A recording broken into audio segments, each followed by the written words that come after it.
अस्सलामुअलैकुम, मैं हूं मोहम्मद अहमद और आप देख रहे हैं मेरा यूट्यूब चैनल बर्ड्स की दुनिया। दोस्तों बहुत सारे दोस्त बहुत सारे भाई जो हैं वो बार बार एक ही बात करते हैं कि यार हमें कोई सस्ती पेयरिंग बताएं, बिल्कुल सस्ती पेयरिंग बताएं जिससे हम जो है थोड़े पैसे लगाएं और ज़्यादा से ज़्यादा पैसे अर्न कर सकें। दोस्तों ये आज मैं आपको लेके आया अल्बाइनो ब्लैक है, शपलेट रेड है। ये तकरीबन जो है मेरे पास इस टाइम 100 पीस मौजूद है।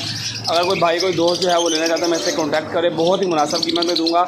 इसकी मैं आपको बच्चों की ये रेशो बताता चलूँ। दोस्तों ये सिर्फ और सिर्फ आपको जो पेयर है 2500 रुपये का मिलेगा। दोस्तों 2500 रुपये आपने इन्वेस्ट करने हैं एक पेयर में। उसके बाद अगर मिसाल के तौर पे रेड आइज स्प्लिट है, आपके पास 2 रेड आइज और 2 ब्लैक आइज बच्चे निकालता है, भाई आपके कम से कम भी नहीं 7000 रुपये के बच्चे निकाल देगा। मतलब आप ये समझ लें कि आपने 2500 रुपये लगाया, 7000 रुपया एक ही क्लास में कमा लिया। जब आपने इससे 3 क्लास ले ली तो 21,000 रुपये। मतलब ये आसान लफ्ज़ों में आपको बताता चलूँ कि 2500 रुपये लगा के आपने जो है वो 21,000 रुपये कमा लेंगे। भाई ऐसा कौन सा कारोबार है। बहुत सारे दोस्त जो हैं वो भाई कहते हैं कि यार काम जो है वो बहुत ज़्यादा डाउन हो चुका है। ऐसा कुछ नहीं है भाई, आप इसमें इन्वेस्ट करें, इंशाल्लाह ताला थोड़े पैसे लगाएंगे ज़्यादा पैसे हासिल होंगे। बहुत शुक्रिया।